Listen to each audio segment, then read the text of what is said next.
Malam itu sangat hening, sampai layar HP suamiku menyala. Jantungku seakan berhenti berdetak saat membaca pesan dari ibu mertuaku. Gadaikan saja sertifikat rumah istrimu diam-diam, uangnya bisa kita pakai untuk. Tanganku gemetar hebat. Ternyata, suami dan mertuaku diam-diam merencanakan. Sebelum ceritanya dimulai, silahkan tulis di kolom komentar dari daerah mana saja teman-teman yang menonton cerita ini. Jangan lupa like dan subscribe agar channel ini bisa semakin berkembang dan bisa mempersembahkan cerita yang lebih menarik lagi. Malam itu, udara terasa lebih dingin dari biasanya. Suara detak jam dinding di kamar tidur seolah menjadi satu-satunya yang menemani keheningan. Di atas ranjang, Aditya mendengkur halus, tertidur pulas tanpa beban. Sementara aku, Kamala, baru saja memejamkan mata setelah seharian lelah mengurus pembukuan toko pakaian yang kurintis dari nol. Namun, ketenangan malam itu pecah saat layar ponsel Aditya yang tergeletak di atas nakas tiba-tiba menyala terang. Ada bunyi getar pendek. 1 kali. 2 kali. Awalnya, aku tidak peduli. Mungkin hanya notifikasi grup kantornya atau pesan promosi. Tapi karena cahayanya menyilaukan mata, aku berniat membalikan ponsel itu agar layarnya menghadap ke bawah. Saat tanganku meraih ponselnya, mataku tanpa sengaja menangkap deretan kalimat yang terpampang jelas di layar kunci. Sebuah pesan WhatsApp dari nomor yang diberi nama, Ibu Bos, alias Sulastri, ibu mertuaku. Jantungku seakan berhenti berdetak saat membaca kalimat itu. Gadaikan saja sertifikat rumah istrimu diam-diam, uangnya bisa kita pakai untuk bayar hutang. Besok ibu kesana, pastikan barangnya sudah kamu pegang. Istrimu yang pelit itu nggak bakal sadar. Darahku mendidih seketika. Tanganku gemetar memegang ponsel yang terasa dingin di telapak tanganku. Aku membacanya berulang kali, memastikan bahwa mataku tidak salah lihat di tengah kantuk. Tapi huruf-huruf itu tidak berubah. Kalimatnya tetap sama. Tajam, culas, dan menjijikkan. Rumah ini, rumah yang kubeli dengan keringat dan darahku sendiri, bahkan jauh sebelum aku mengenal Aditya. Rumah yang sertifikatnya murni atas namaku, Kamala. Dan sekarang, suami yang selama ini kupercaya, bersama ibunya yang selalu bersikap manis di depanku, diam-diam merencanakan perampokan di dalam rumahku sendiri. Aku menoleh menatap wajah Aditya yang masih tertidur lelap. Ada rasa mual yang tiba-tiba mengocok perutku. Bertahun-tahun aku menahan diri menghadapi sindiran halus ibu mertuaku, yang selalu merasa putranya terlalu sempurna untukku. Bertahun-tahun aku menutup mata saat Aditya diam-diam mengirimkan uang bulananku untuk ibunya dengan alasan, bakti anak. Tapi ini sudah melewati batas. Mereka bukan hanya tidak menghargaiku, mereka berniat menghancurkan hidupku untuk menutupi hutang entah dari mana. Aku menarik napas panjang, menahan air mata yang mendesak keluar. Tidak, aku tidak boleh menangis. Menangis hanya untuk wanita lemah, dan Kamala bukan wanita yang bisa diinjak-injak. Aku meletakkan kembali ponsel Aditya di tempatnya semula, persis seperti posisi awalnya. Malam ini, biarkan Aditya bermimpi indah tentang uang haram yang akan ia dapatkan. Karena besok pagi, aku pastikan dunia mereka berdua runtuh berantakan. Pukul 3 pagi. Mataku tak bisa terpejam sedikitpun. Pikiranku berpacu menyusun rencana. Aku perlahan bangkit dari ranjang, memastikan pegas kasur tidak berderit dan membangunkan laki-laki pengkhianat di sebelahku. Dengan langkah mengendap-endap, aku keluar dari kamar dan menuju ruang kerjaku di lantai 1. Di sudut ruangan yang tertutup lemari buku, terdapat sebuah brankas kecil yang tertanam di dinding. Hanya aku yang tahu kombinasi angka brankas ini. Atau setidaknya, begitulah yang kupikirkan. Jika Aditya dan ibunya berani merencanakan ini, berarti Aditya sudah tahu di mana aku menyimpan sertifikat itu, dan mungkin sedang mencari cara untuk membobolnya besok saat aku pergi ke toko. Dengan jari sedikit gemetar, aku memutar kode kombinasi. Klik. Pintu brankas terbuka. Keluarkan sebuah map hijau tebal dari tumpukan dokumen. Di dalamnya terbaring rapi sertifikat hak milik rumah ini. Aku mengambil dokumen asli yang berharga itu, lalu berjalan ke meja kerjaku. Aku mengambil sebuah fotokopi sertifikat yang dulu pernah kubuat untuk urusan administrasi, dan memasukkannya kembali ke dalam map hijau tersebut. Sebagai sentuhan manis, aku mengambil secari kertas sticky note berwarna kuning menyala, dan menuliskan pesan singkat dengan spidol hitam. Mencari sesuatu. Mas, jangan mimpi. Salam untuk ibumu. Aku menempelkan kertas itu tepat di atas fotokopi sertifikat, lalu memasukkan map itu kembali ke dalam brankas dan menutupnya rapat-rapat. Biar saja Aditya membongkar brankas ini nanti. Aku ingin membayangkan wajah pucatnya saat membaca pesanku. Selesai dengan urusan brankas, aku mengambil ponselku. Aku mencari nama Danu di kontak. Danu adalah pengacara sekaligus sahabat lamaku sejak kuliah. Ia tahu betul sejarah perjuanganku, dan ia juga orang pertama yang dulu memperingatkanku bahwa ada yang tidak beres dengan latar belakang keuangan keluarga Aditya. Aku mengetik pesan panjang kepadanya. Danu, maaf mengganggu jam tidurmu. Ini darurat. Jam 8 pagi ini aku butuh kamu menemaniku ke bank. Aku harus memasukkan sertifikat rumah dan beberapa aset penting ke Safe Deposit Box. Tolong siapkan juga draft gugatan cerai. Semuanya sudah berakhir. Nanti aku ceritakan detailnya. Hanya butuh waktu 5 menit sebelum ponselku bergetar. Balasan dari Danu masuk. Aku sudah duga hari ini akan datang. Jam 7.30 aku jemput kamu di depan komplek. Jangan bawa mobil sendiri, kamu pasti sedang emosi. Tenang, Kamala. Aku di pihakmu. Membaca pesan Danu, rasanya sebongkah batu besar baru saja diangkat dari dadaku. Aku tersenyum tipis di tengah ruangan yang gelap. Aditya dan Sulastri mengira mereka sedang bermain api dengan wanita bodoh. Mereka lupa, aku adalah orang yang membangun kekayaanku dari nol. Jika mereka ingin bermain kotor, akan kutunjukkan bagaimana cara memenangkan permainannya tanpa harus mengotori tanganku. Sinar matahari pagi menembus celah gorden, menandakan hari pembalasan telah tiba. Aku kembali ke kamar sebelum Aditya terbangun, berpura-pura masih tertidur membelakanginya. Pukul 6 tepat, alarm ponselnya berbunyi. Aku bisa merasakan pergerakannya di ranjang. Aditya bangkit, merenggangkan badan, lalu berjalan ke kamar mandi sambil bersiul pelan. Bersiul? Betapa bahagianya dia. Pasti di kepalanya sudah terbayang tumpukan uang dari hasil menggadaikan rumah istrinya. Aku turun ke dapur, menyiapkan sarapan seperti biasa. Nasi goreng, telur mata sapi, dan secangkir kopi hitam kesukaannya. Tidak lama kemudian, Aditya turun dengan kemeja rapi yang sudah disetrika. Wajahnya terlihat sangat cerah, senyumnya mengembang lebar, senyum palsu yang baru kusadari betapa menjijikannya itu. Pagi, sayang, sapanya lembut, lalu mengecup keningku. Aku harus menahan napas agar tidak menepis wajahnya. Pagi, Mas. Tumben rapi banget jam segini? Katanya hari ini jatah work from home? Tanyaku dengan nada sedatar mungkin, berpura-pura menuangkan kopi ke cangkirnya. Aditya tampak sedikit gelagapan, tapi dengan cepat ia menguasai diri. Ia menarik kursi meja makan dan tersenyum kikuk. Ah, iya. Ini, tiba-tiba ada urusan mendadak dari kantor. Klien penting minta ketemu pagi ini di luar kota. Mungkin Mas pulangnya agak sore atau malam. Kamu nggak apa-apa kan berangkat ke toko sendiri? Dalam hati aku tertawa sinis. Urusan mendadak? Klien luar kota? Alasan yang sangat klasik dan murahan. Aku tahu betul dia sengaja menciptakan alasan untuk keluar rumah, agar ia punya waktu leluasa untuk bertemu ibunya, atau mungkin pergi ke rentenir atau bank untuk mencari informasi gadai. Oh, begitu ya? Jawabku sambil tersenyum manis. Sangat manis. Ya sudah, hati-hati di jalan ya, Mas. Semoga urusannya lancar. Lancar selancar-lancarnya. Pasti, sayang.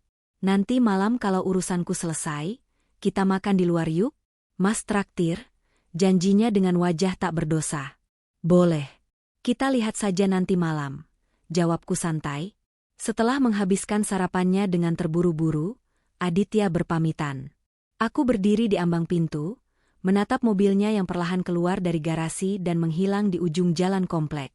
Begitu mobilnya tak terlihat lagi, senyum di wajahku lenyap tak berbekas. Waktunya bekerja. Aku kembali ke dalam rumah, langsung mengambil 5 kantong plastik sampah berukuran besar berwarna hitam dari dapur. Aku berjalan cepat menuju kamar utama, membuka lemari pakaian Aditya lebar-lebar. Tanpa pikir panjang, aku meraup semua kemeja, celana, jaket, dan pakaian dalamnya. Kumasukkan semuanya secara acak ke dalam kantong plastik itu. Lalu aku beralih ke meja kerjanya.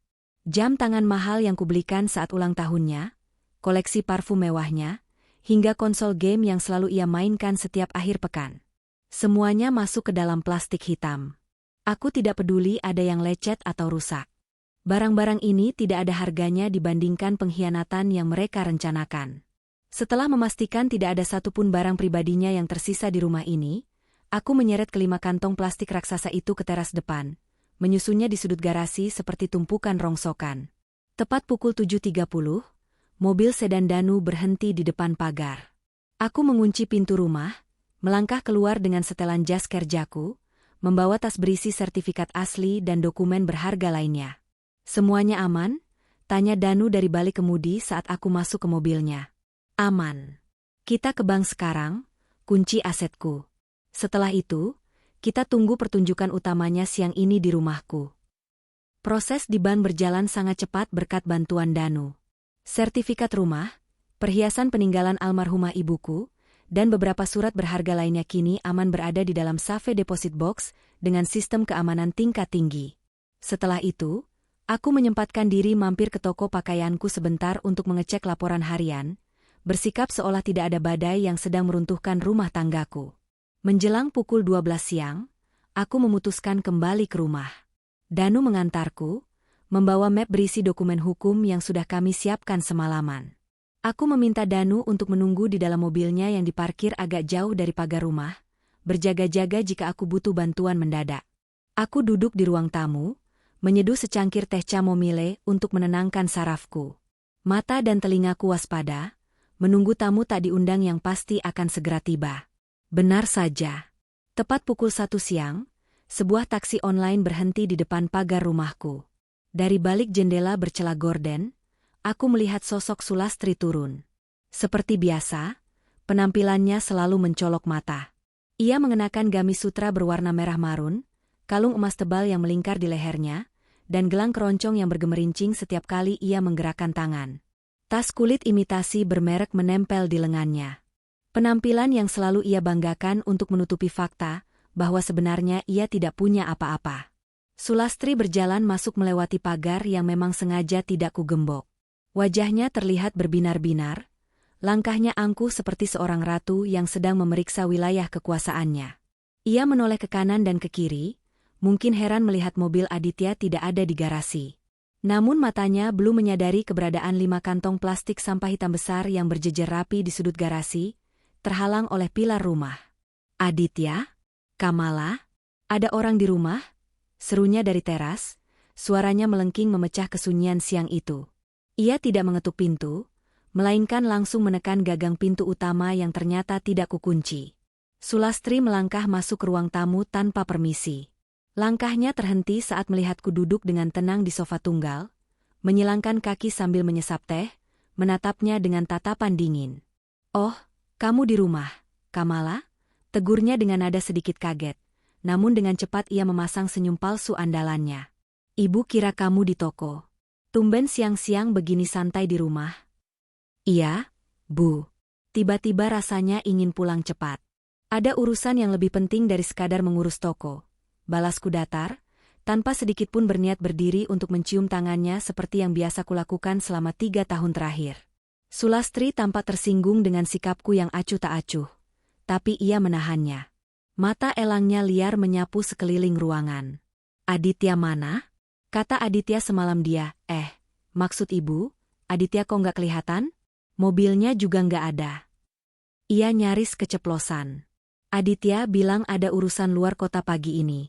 Memangnya ibu tidak dikabari? Bukannya semalam ibu dan Aditya asyik bertukar pesan sampai larut malam?" Aku memancingnya perlahan, menikmati raut wajahnya yang mendadak pias. "Pesan apa? Ibu semalam tidur cepat kok." "Jangan mengada-ada kamu," sangkalnya cepat, suaranya sedikit bergetar. Ia mencoba mengalihkan pembicaraan dengan berjalan mondar-mandir di ruang tamu.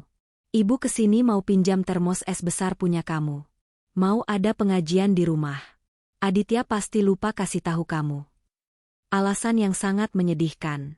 Jauh-jauh datang naik taksi hanya untuk meminjam termos es? Aku meletakkan cangkir tehku ke atas meja kaca dengan bunyi, klanting, yang cukup keras. Aku menatap lurus ke matanya. Ibu cari termos, atau cari ini? Aku mengangkat sebuah map hijau ke udara, map yang persis sama dengan yang ada di brankasku. Mata Sulastri langsung membulat sempurna. Ia menelan ludah dengan susah payah, tapi berusaha keras menutupi keterkejutannya dengan tawa sumbang. Map apa itu, Kamala? Ibu nggak ngerti maksud kamu, kilahnya, pura-pura kebingungan. Namun kakinya secara refleks melangkah mendekatiku, matanya tak lepas dari map hijau di tanganku. Ini map yang dari semalam sangat ingin ibu dan anak ibu kuasai, kataku dengan suara rendah namun tajam. Aku berdiri perlahan, memegang map itu erat-erat. Atau mungkin saya harus bacakan pesannya agar ibu ingat. Gadaikan saja sertifikat rumah istrimu diam-diam, uangnya bisa kita pakai untuk bayar hutang. Begitu kan pesannya, Bu? Wajah Sulastri yang tadinya merah karena riasan, kini pucat pasi bagai mayat. Rahangnya jatuh terbuka.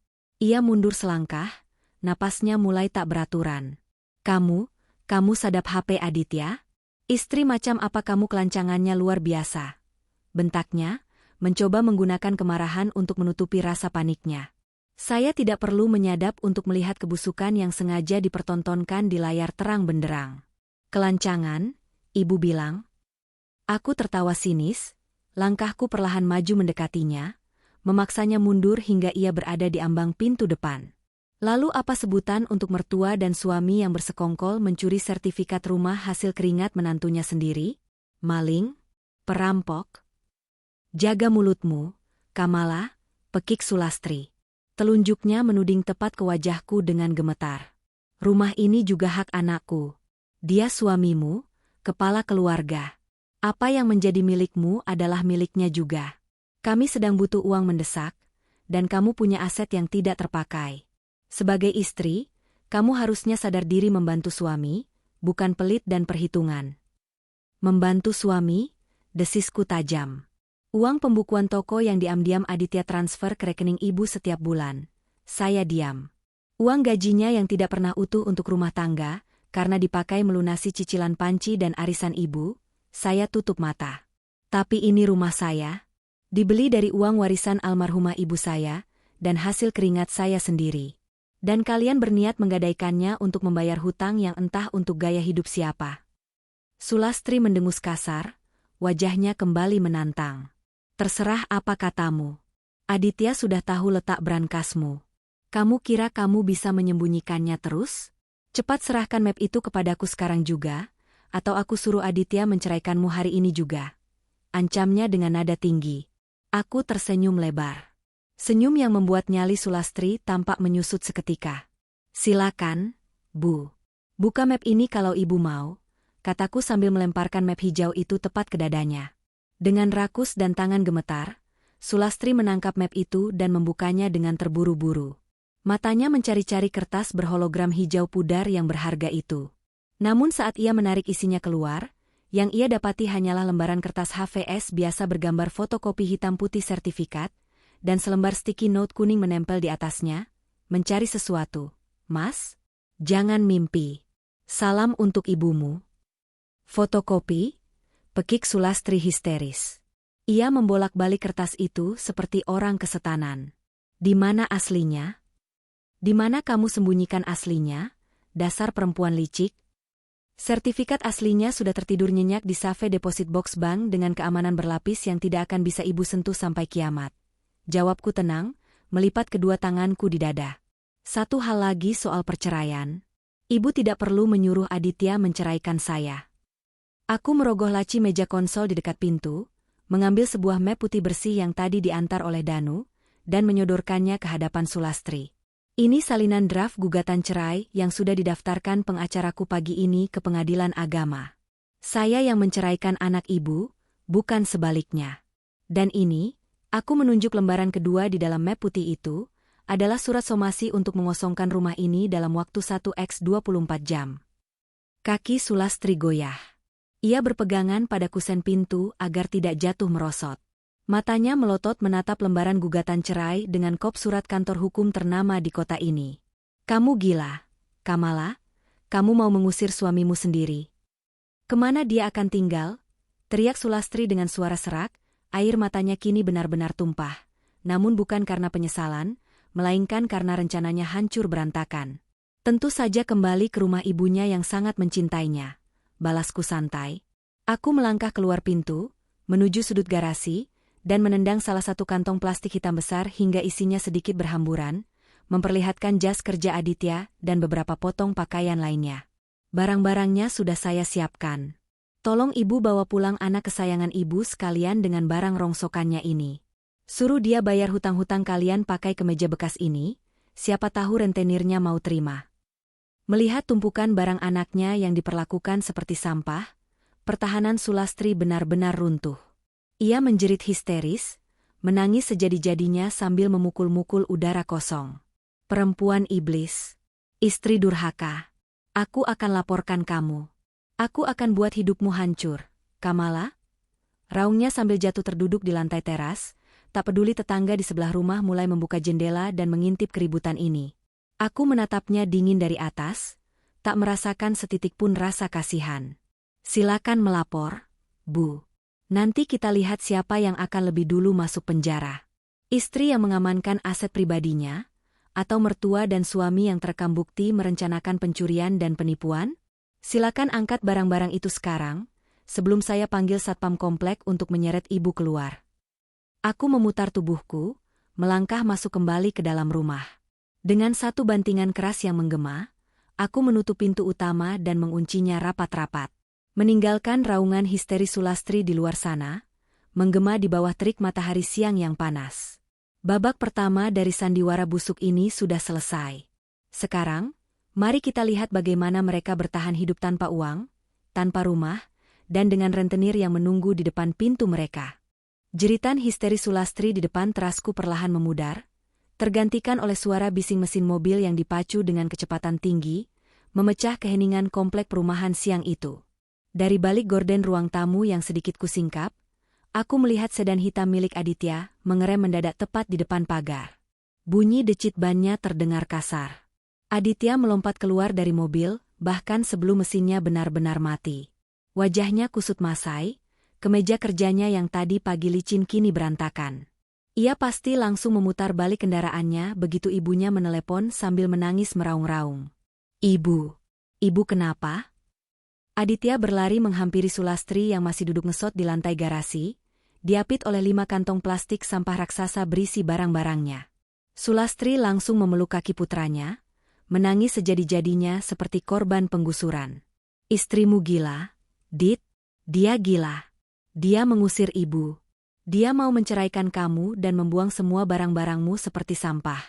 Dia sudah memindahkan sertifikatnya ke bank. Kita hancur, Dit, hancur.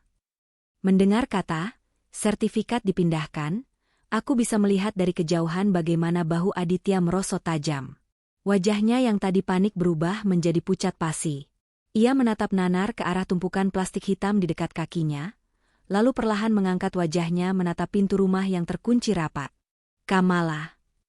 Buka pintunya, Kamala. Aditya menggedor pagar besi rumahku dengan keras, membuat suaranya menggema ke seluruh penjuru jalan. Kita bisa bicarakan ini baik-baik. Kamu salah paham. Buka pintunya, sayang. Sayang? Cih. Mendengar panggilan itu sekarang membuat isi perutku serasa diaduk. Aku tetap berdiri dalam diam di balik jendela, memperhatikan sandiwara murahan mereka. Beberapa tetangga mulai keluar dari rumah.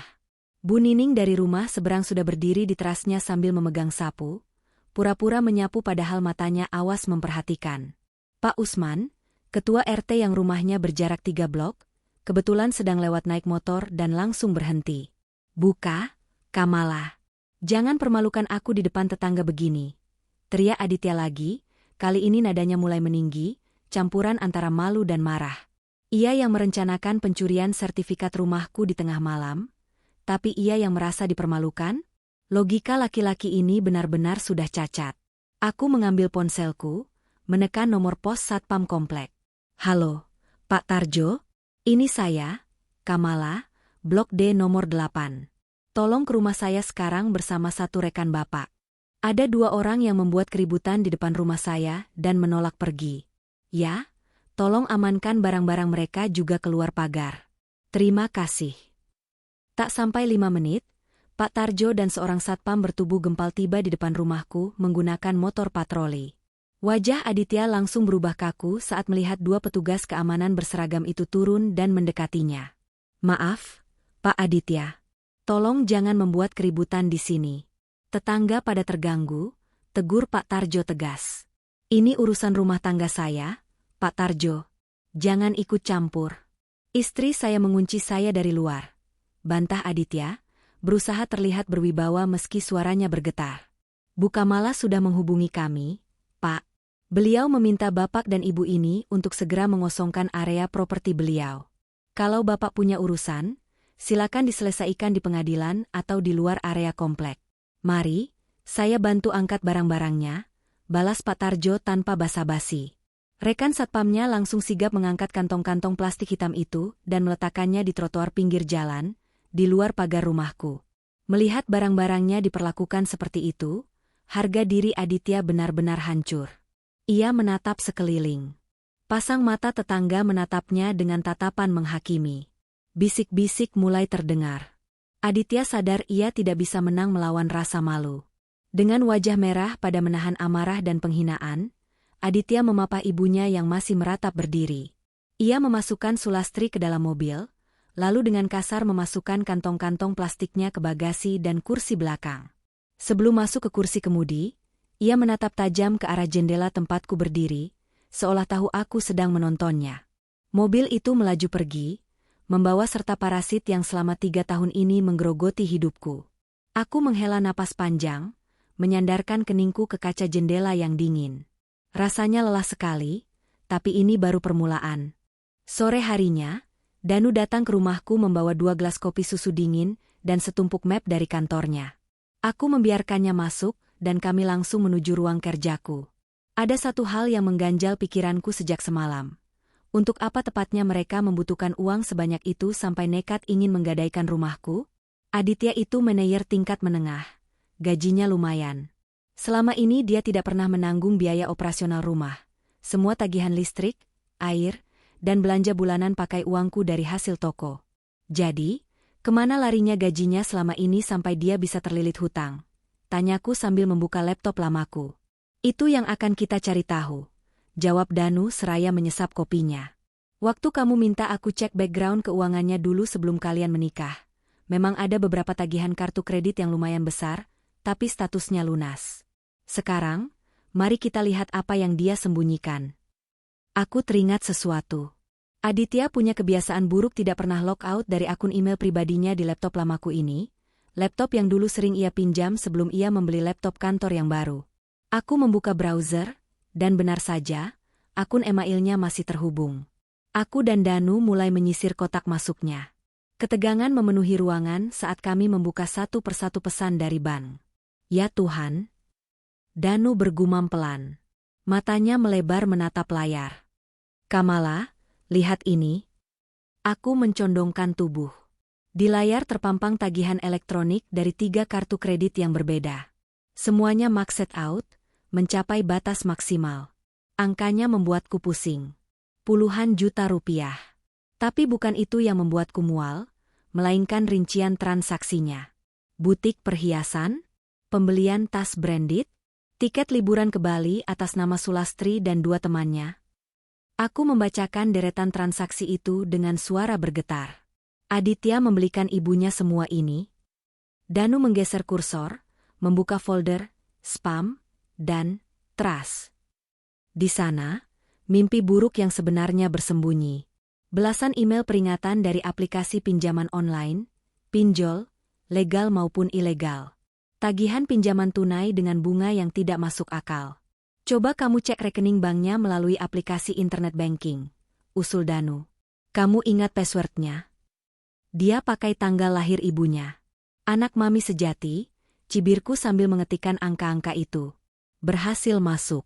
Kami memeriksa mutasi rekeningnya selama 6 bulan terakhir. Hampir setiap tanggal gajian, uangnya langsung lenyap, ditransfer ke rekening Sulastri, ke berbagai virtual account pinjaman online, dan sebagian besar ditransfer ke rekening pribadi atas nama Asri. Siapa Asri ini? Tanyaku mengernyit. Buka lagi emailnya, Danu menginstruksikan. Kami mencocokkan tanggal transfer dengan percakapan email atau mutasi lainnya. Ternyata Asri adalah bandar arisan sosialita bodong dan investasi berlian bodong yang sering dibanggakan Sulastri di depan ibu-ibu komplek. Fakta itu menamparku dengan keras. Aditya, suamiku, diam-diam mengambil pinjaman di mana-mana, menghancurkan skor kreditnya, dan menumpuk hutang ratusan juta rupiah, hanya demi membiayai gaya hidup palsu ibunya. Sulastri ingin terlihat kaya, ingin dipandang sebagai nyonya besar di komunitasnya, dan ia memeras putranya sendiri sampai kering. Dan ketika putranya sudah kehabisan napas dikejar rentenir, mereka memutuskan bahwa akulah mangsa selanjutnya. Rumahku adalah jalan keluar mereka. Mereka nggak cuma berniat menggadaikan rumahmu, Kamala. Kalau melihat pola hutangnya yang gali lubang tutup lubang, mereka berniat menjualnya jika gadai itu tidak bisa menutupi semuanya. Kamu berhadapan dengan lintah darat, dan mertuamu adalah lintah yang paling besar, ucap Danu dengan nada prihatin namun tegas. Aku menutup laptop itu dengan kasar. Kepalaku berdenyut nyeri, tapi hatiku kini sedingin es. Simpan semua bukti ini, Danu. Cetak mutasi rekeningnya, cetak tagihan pinjolnya. Semua. Jangan sampai ada yang terlewat. Untuk sidang cerai? Bukan, jawabku tajam. Untuk persiapan pertempuran yang sebenarnya. Orang seperti Sulastri tidak akan diam saja setelah diusir. Dia pasti akan menyerang balik. Dan saat dia melakukannya, aku ingin memastikan dia hancur berkeping-keping tanpa bisa bangkit lagi. Keesokan paginya, aku memaksakan diri berangkat ke tokoku seperti biasa. Pekerjaan adalah satu-satunya kewarasan yang kumiliki saat ini.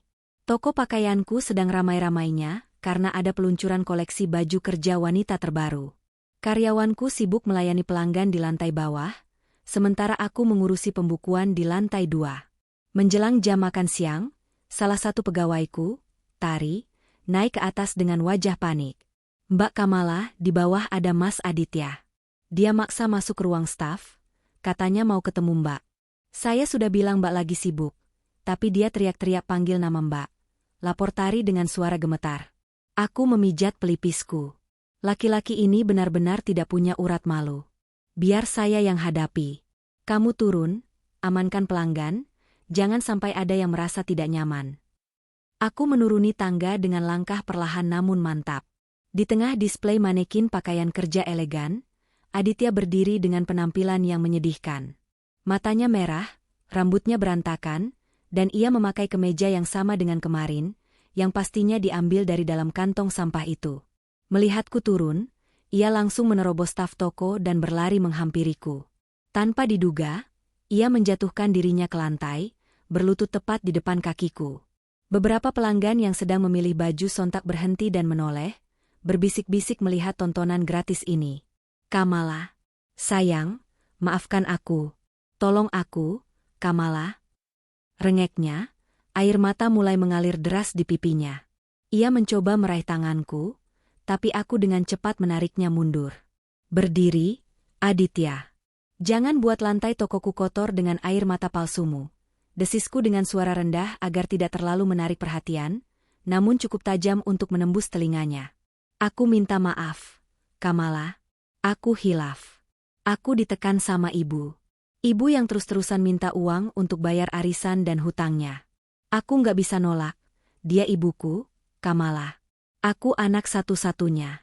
Aku terpaksa pinjam ke pinjol, dan bunganya menggila. Aku panik saat rentenir mulai mengancam akan datang ke kantorku. Aku nggak berniat jahat sama kamu, sungguh. Aditya terus meracau, menggunakan senjata pamungkasnya, berlindung di balik ketiak ibunya dan berlagak sebagai korban keadaan. Kamu terpaksa? Aku tersenyum meremehkan, menatapnya dari atas ke bawah. Kamu terpaksa mengambil puluhan juta dari pinjol? Kamu terpaksa mentransfer gajimu setiap bulan untuk tas palsu ibumu, sementara kamu makan gratis di rumahku? Dan kamu terpaksa merencanakan pencurian sertifikat rumahku di tengah malam? Itu bukan terpaksa, Aditya. Itu pilihan. Aku janji akan berubah. Aku akan bayar semuanya pelan-pelan. Cabut gugatan cerainya, Kamala. Cabut somasinya. Kasihani aku, Kalau aku cerai dari kamu, rentenir itu bakal bunuh aku. Aku nggak punya tempat tinggal. Kamu mau lihat suamimu mati di jalanan?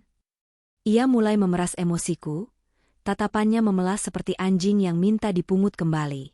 Aku membungkukkan badan sedikit, mendekatkan wajahku padanya. Kalau kamu memang laki-laki yang punya harga diri, kamu hadapi rentenir itu sendiri. Bukan bersembunyi di balik rok istrimu dan merampok rumahnya. Mulai sekarang, kamu bukan urusanku lagi. Hutangmu, ibumu, rentenirmu, itu semua masalahmu. Aku berdiri tegak kembali, menatap Tari dan security toko yang sudah berjaga di dekat pintu. Pak, tolong keluarkan pria ini dari toko saya. Kalau dia menolak, telepon polisi atas tuduhan perbuatan tidak menyenangkan dan mengganggu tempat usaha. Aditya mendongak, menatapku dengan ketidakpercayaan. Ia mengira air matanya akan meluluhkanku seperti yang selalu berhasil ia lakukan di masa lalu. Tapi Kamala yang mudah ditipu sudah mati sejak malam saat aku membaca pesan menjijikan itu. Security toko maju dan menarik lengan Aditya dengan kasar. Aditya meronta, wajah sedihnya seketika berubah menjadi bengis. Kamu perempuan arogan. Kamu pikir kamu hebat karena punya uang? Tanpa aku, kamu cuma janda kesepian yang gila kerja. Kamu akan menyesal, Kamala. Aku pastikan kamu akan memohon-mohon padaku. Makinya sambil diseret keluar dari pintu kaca tokoku.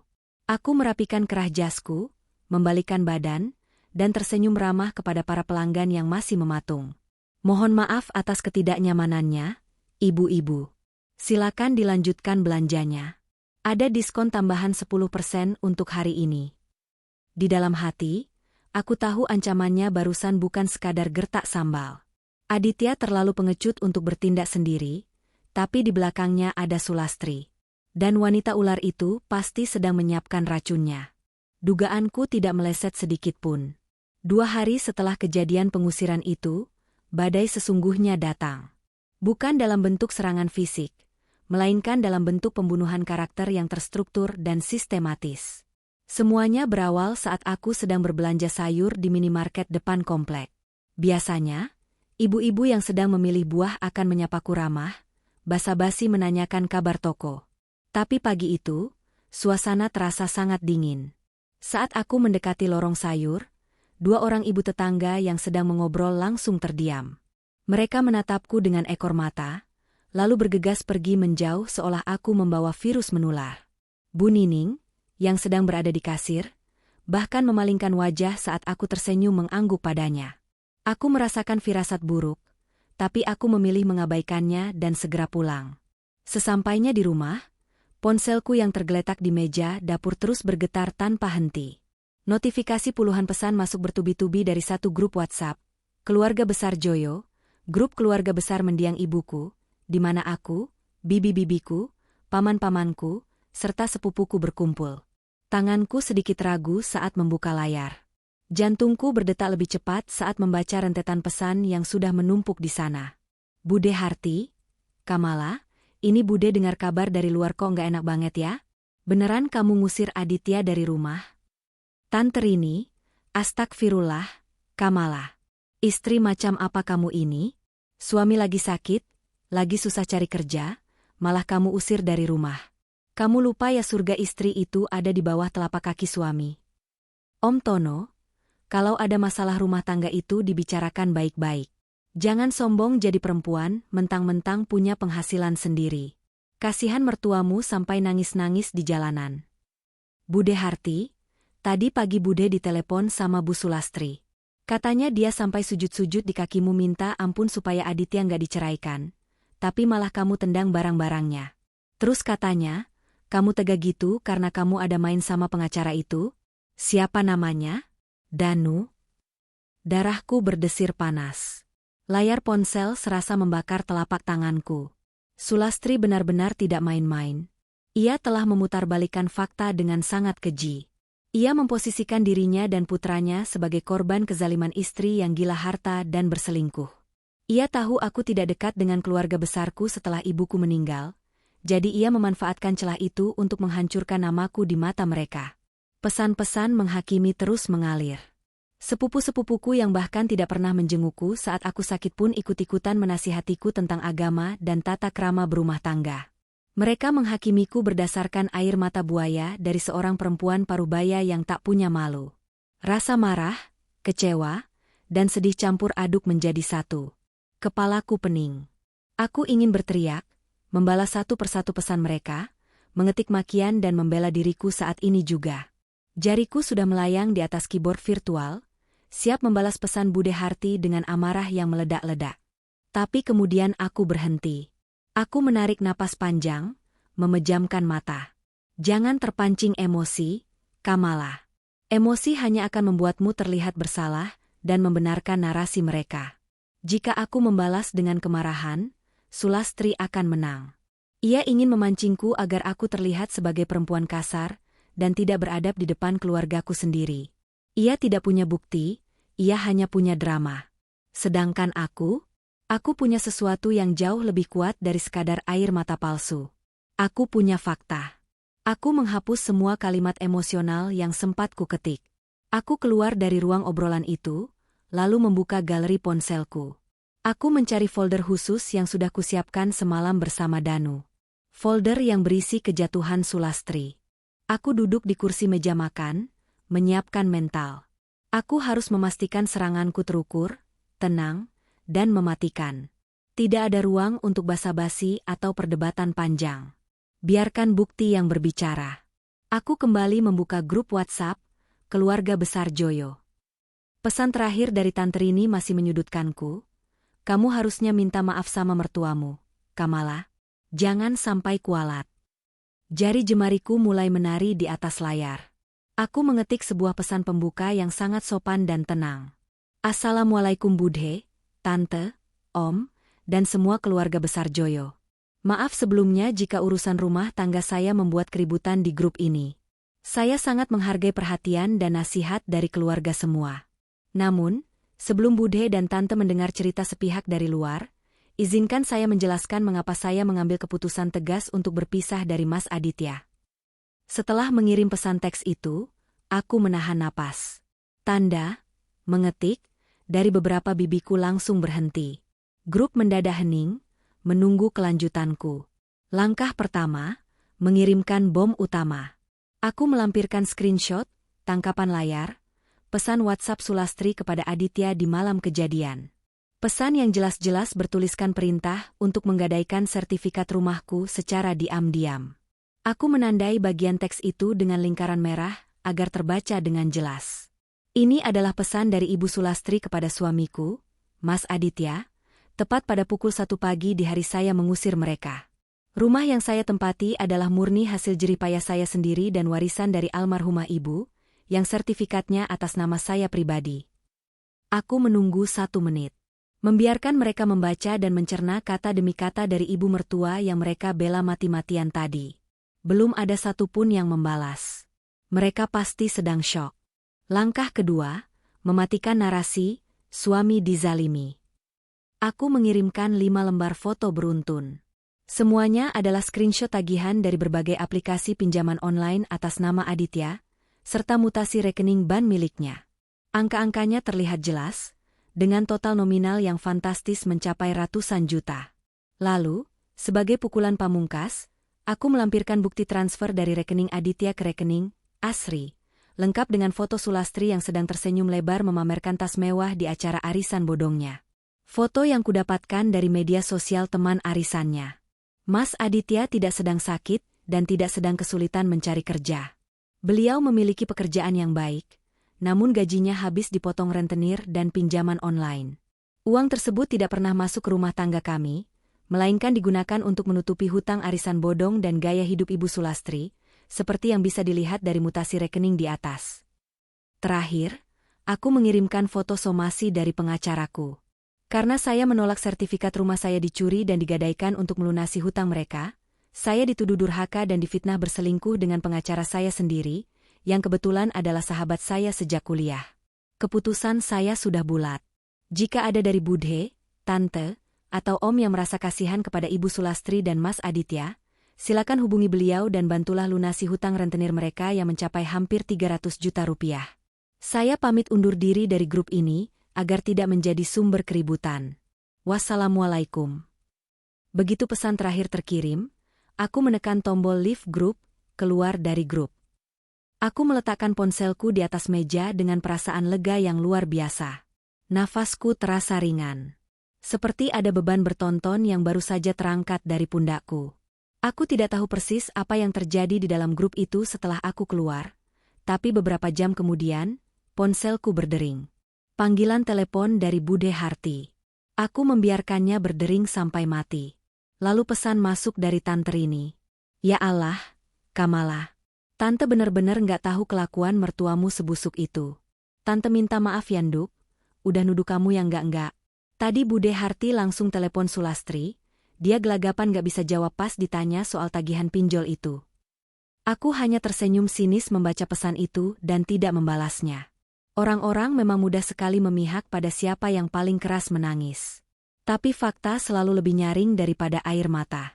Malam itu, aku tidur dengan sangat nyenyak. Sementara di luar sana, di sebuah tempat yang entah di mana, aku yakin Aditya dan Sulastri sedang tidak bisa memejamkan mata. Karena narasi palsu yang mereka bangun baru saja, runtuh menimpa kepala mereka sendiri. Dan ini, barulah permulaan dari kejatuhan mereka yang sesungguhnya. 3 minggu berlalu sejak hari pengusiran itu. Suasana ruang tunggu pengadilan agama pagi ini terasa gerah, padahal kipas angin besar berputar maksimal di sudut ruangan. Aku duduk di kursi besi panjang, ditemani Danu yang tengah sibuk memeriksa kembali berkas-berkas di dalam map merahnya. Berbeda denganku yang mengenakan kemeja rapi dan blazer kasual yang membuatku merasa percaya diri, pria yang duduk di seberang ruangan sana tampak seperti mayat hidup. Aditya. Hanya dalam waktu kurang dari sebulan, penampilannya berubah drastis. Tubuhnya menyusut, pipinya tirus, dan kantung matanya menghitam gelap seolah ia tidak pernah tidur selama berminggu-minggu. Kemeja batiknya tampak kebesaran di badannya yang makin kurus. Ia terus menunduk. Kakinya tak berhenti bergoyang gelisah. Sesekali matanya mencuri pandang ke arahku, penuh dengan keputusasaan dan, aku yakin, ketakutan. Nomor urut 14, pihak penggugat saudari Kamala dan tergugat saudara Aditya, silakan masuk ke ruang mediasi, suara petugas memecah lamunanku. Aku bangkit berdiri. Danu menepuk pundakku pelan. Fokus, Kamala. Jangan biarkan dia memainkan emosimu. Aku mengangguk mantap dan melangkah masuk ke ruangan ber-AC yang dingin itu. Di dalam, seorang bapak hakim mediator parubaya dengan kacamata tebal sudah menunggu kami. Setelah basa-basi prosedural, beliau mulai menengahi.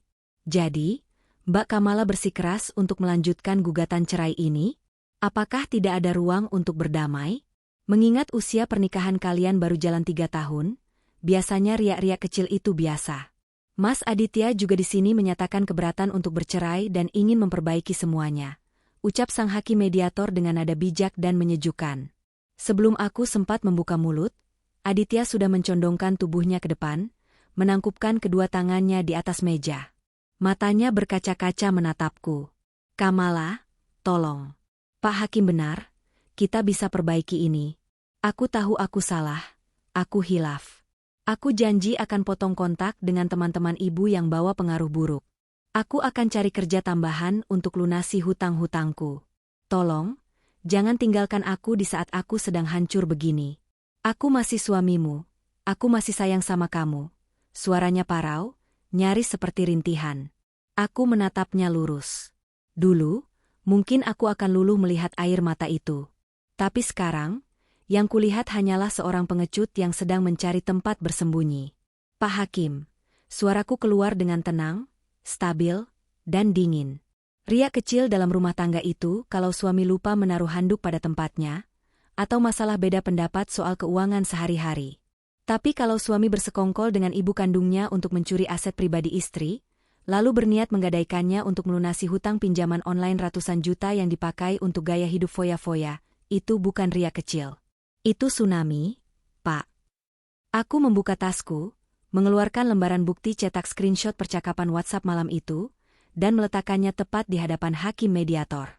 Ini bukti niat kejahatan mereka, Pak. Jika malam itu saya tidak kebetulan terbangun dan membacanya, hari ini saya mungkin sudah jadi gelandangan karena rumah saya disita bank, sementara suami saya lari cuci tangan. Dia tidak menolak bercerai karena dia masih mencintai saya. Dia menolak bercerai karena dia butuh tameng dan dompet berjalan untuk menghadapi para rentenir yang sekarang sedang mengejar nyawanya. Hakim mediator itu memakai kacamatanya, membaca sejenak transkrip percakapan yang kuberikan. Beliau menghela napas panjang, lalu menatap Aditya yang kini menunduk dalam-dalam, tak berani menatap mata siapapun. "Mas Aditya, apa benar bukti percakapan ini?" tanya hakim dengan nada yang kini berubah tegas.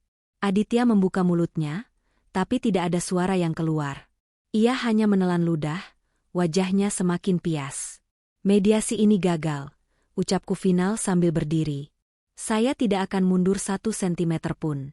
Silakan lanjutkan ke agenda persidangan pembacaan gugatan minggu depan."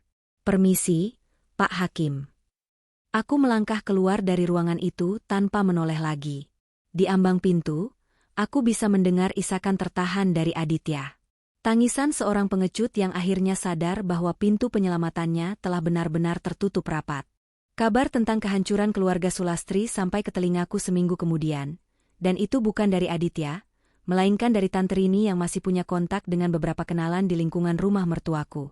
Sore itu, aku sedang mengecek laporan stok barang di toko ketika ponselku berdering. "Kamala, kamu harus dengar ini." Suara Tante Rini terdengar sangat antusias dari seberang telepon, sangat kontras dengan nada menghakiminya tempo hari.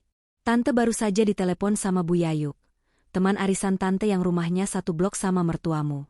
Kamu tahu apa yang terjadi siang tadi?" "Ada apa, Tante?" tanyaku santai, sambil terus mengetik di laptop. "Rumah mertuamu digeruduk debt collector. Nggak cuma 1 atau 2 orang. Tapi ada 6 orang laki-laki berbadan besar, tatoan semua, datang bawa mobil pikap."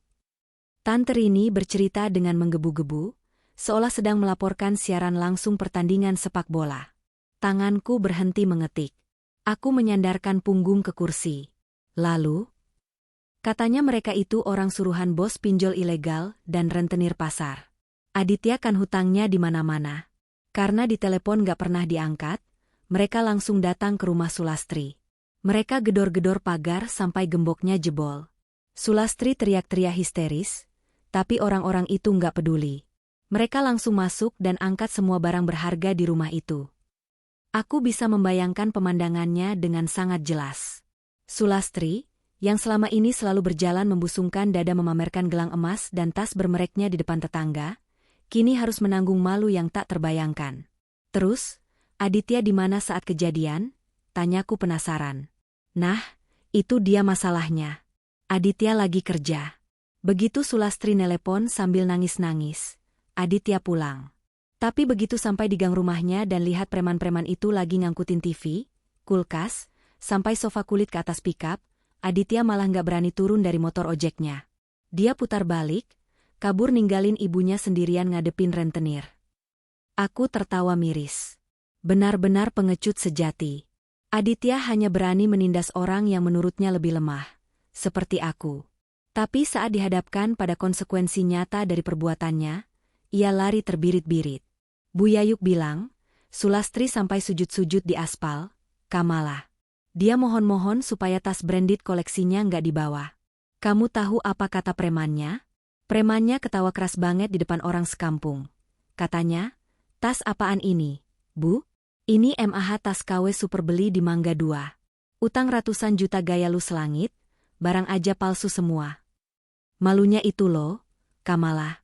1 RT pada nonton di luar pagar. Aku menghela napas panjang. Tidak ada rasa iba di hatiku. Semua yang terjadi pada Sulastri hari ini adalah buah yang ia tanam sendiri dengan tangannya. Bertahun-tahun ia membangun citra palsu, bertahun-tahun ia memeras anaknya, dan bertahun-tahun ia memandang rendah diriku karena penampilanku yang sederhana.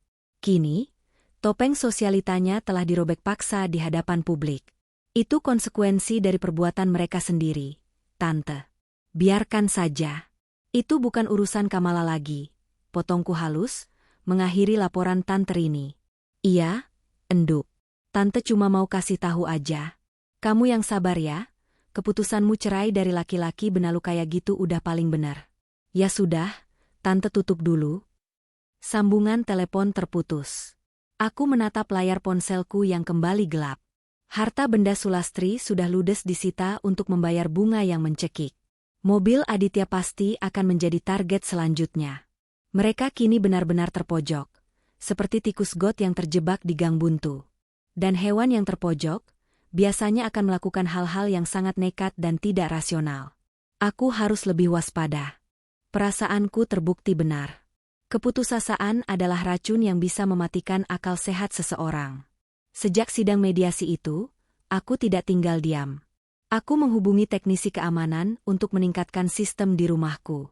Aku memasang 3 kamera CCTV tambahan, di sudut gelap dekat garasi, di halaman belakang, dan 1 kamera tersembunyi tepat di depan pintu utama.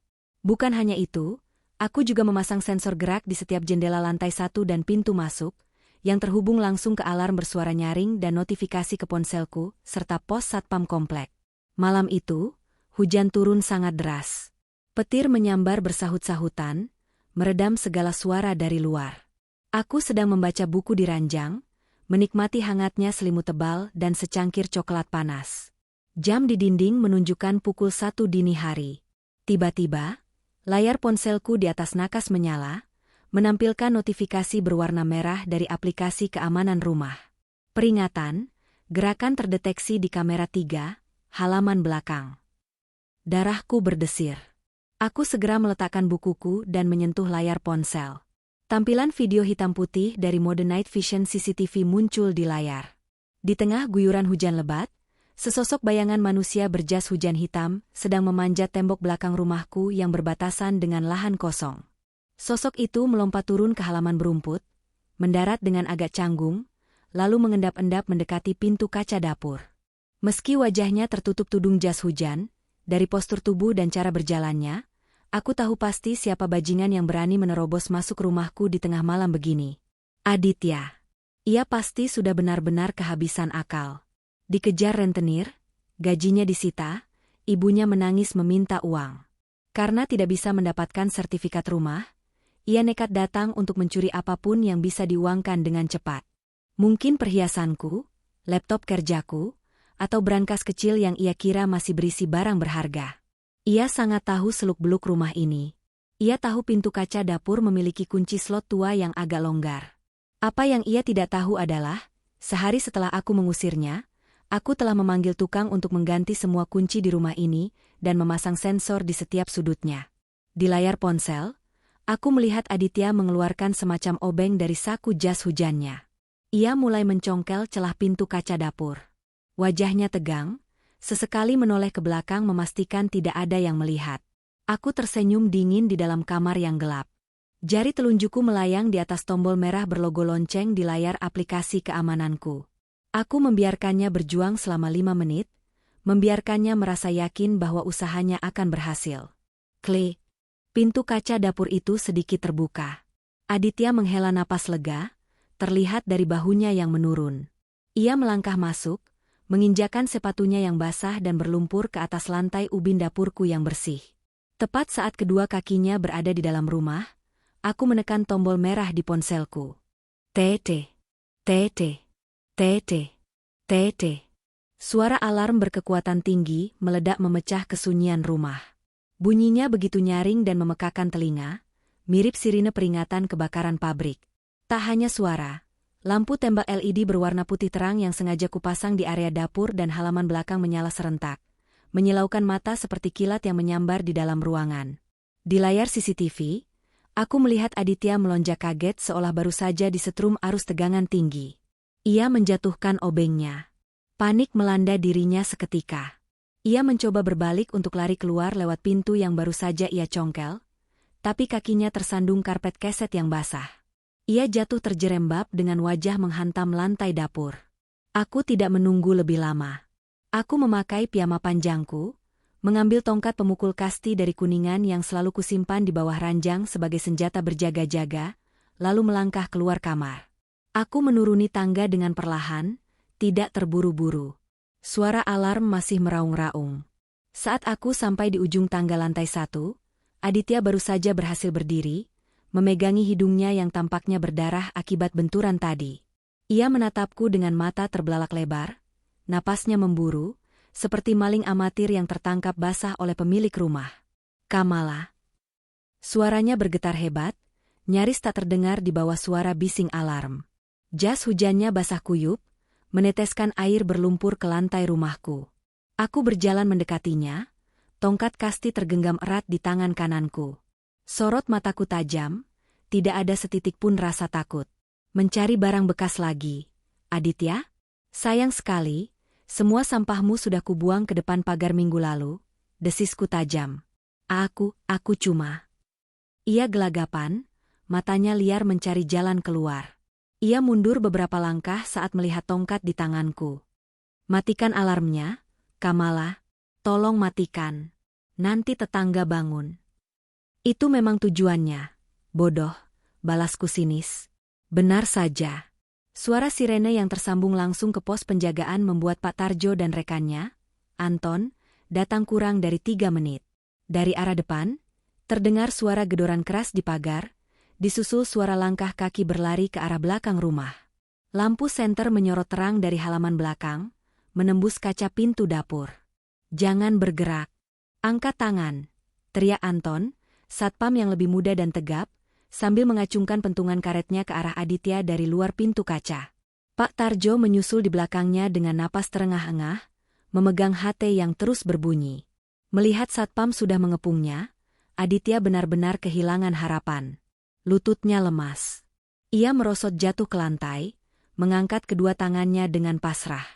Air hujan bercampur air mata dan darah dari hidungnya, membuat wajahnya terlihat sangat menyedihkan. Aku berjalan ke arah panel dinding, menekan kode sandi, dan mematikan alarm. Keheningan mendadak terasa berdenging di telinga. Aku membuka pintu kaca lebar-lebar, membiarkan Pak Tarjo dan Anton masuk. Mereka langsung menyergap Aditya, memutar kedua tangannya ke belakang punggung, dan menguncinya. Ibu Kamala tidak apa-apa? Tanya Pak Tarjo khawatir, menatapku dari atas ke bawah. Saya aman, Pak. Terima kasih sudah datang cepat. Jawabku tenang. Ini suaminya ibu, kan? Pak Aditya. Anton menyipitkan mata, mengenali wajah pria yang sedang dikuncinya di lantai. Bapak ngapain malam-malam hujan begini jebol pintu belakang? Kayak maling aja.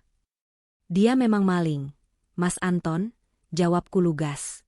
Suami atau bukan, kalau masuk rumah orang dengan cara merusak pintu di tengah malam bawa obeng, itu namanya percobaan pencurian. Kamala, tolong aku mohon. Aditya menangis sesenggukan, wajahnya menempel di lantai dingin. Aku butuh uangnya. Rentenir itu ngancam mau potong jari ibu kalau besok aku nggak bayar bunganya. Aku cuma mau ambil beberapa perhiasanmu, nanti aku ganti kalau aku udah gajian. Tolong jangan bawa ke polisi, Kamala. Aku mohon, ingat masa-masa indah kita dulu. Masa-masa indah? Rasanya aku ingin tertawa keras mendengarnya. Laki-laki ini sungguh tidak tahu malu. Di saat ia berniat merampokku, ia masih berani menggunakan kenangan masa lalu sebagai perisai. Aku berjongkok, mensejajarkan wajahku dengan wajahnya yang kotor. Masa-masa indah kita sudah mati di malam aku membaca pesan ibumu. Aditya, bisikku tepat di depan wajahnya. Dan soal jari ibumu, itu bukan urusanku. Itu risiko dari keserakahannya sendiri. Aku berdiri tegak, menatap Pak Tarjo. Pak Tarjo, tolong borgol dia dan bawa ke pos. Telepon polisi sekarang juga. Saya akan buat laporan resmi atas tuduhan pembobolan rumah, pengrusakan properti, dan percobaan pencurian. Siap, Bu, jawab Pak Tarjo tegas. Malam itu, di bawah guyuran hujan lebat dan kilatan cahaya lampu dari mobil patroli polisi yang tiba tak lama kemudian, Aditya diseret keluar dari pekarangan rumahku.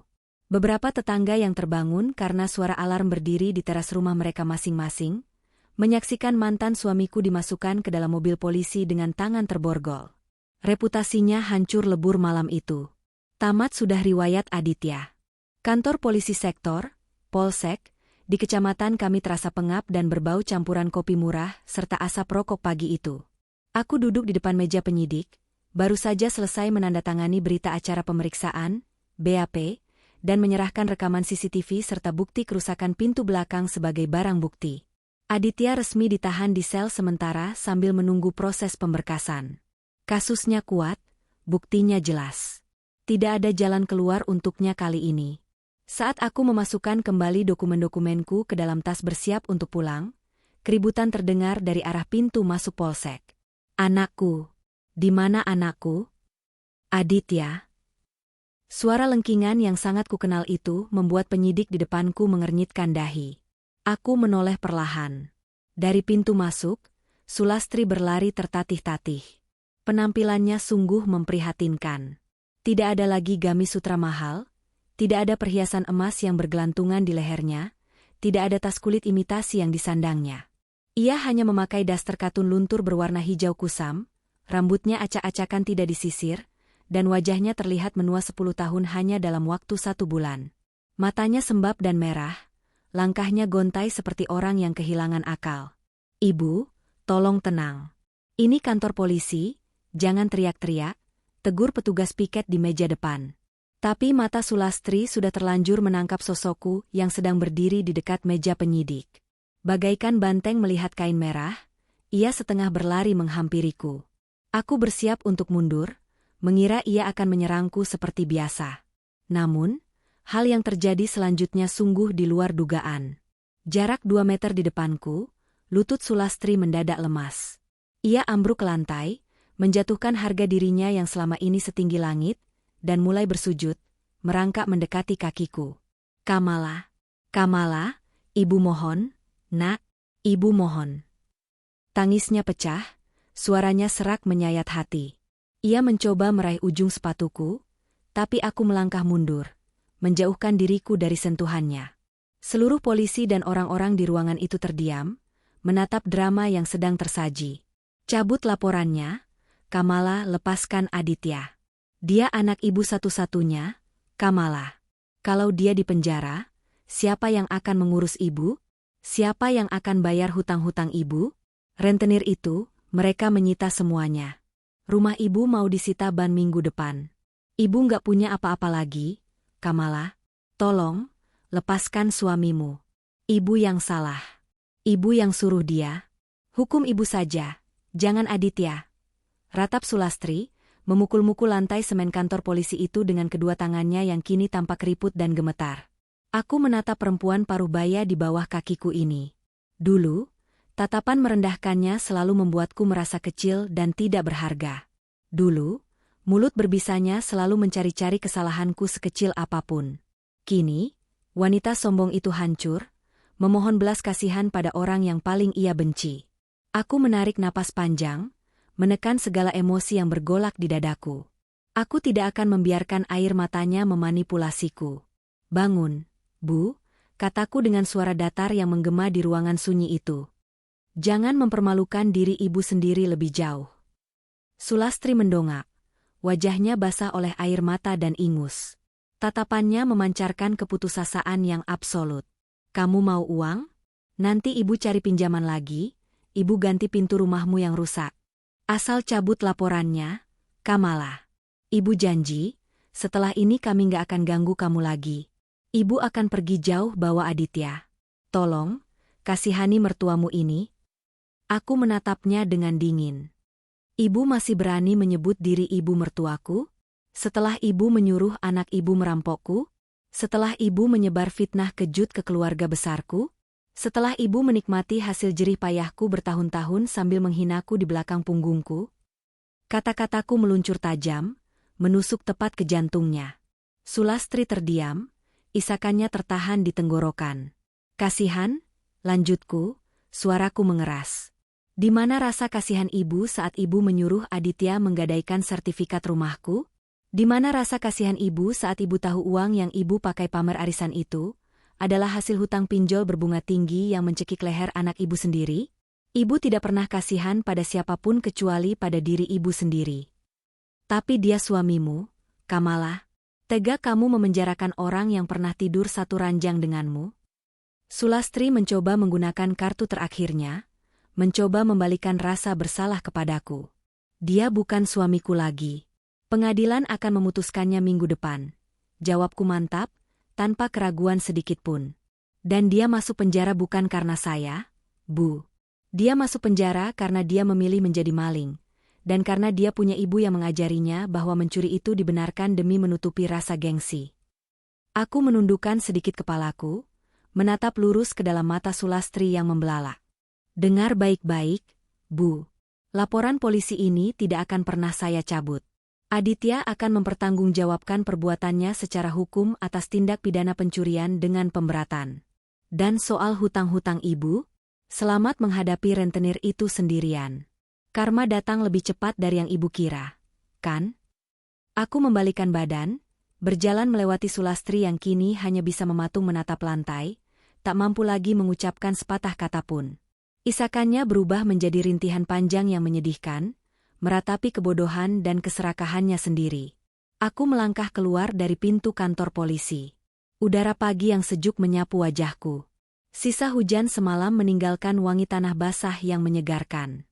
Beban berat yang selama bertahun-tahun mengganjal di dadaku telah benar-benar hilang. Bagian terburuk telah berlalu. Mereka telah menerima balasan yang setimpal. Kini, saatnya bagiku untuk menata kembali hidupku, membuka lembaran baru yang bersih dari benalu.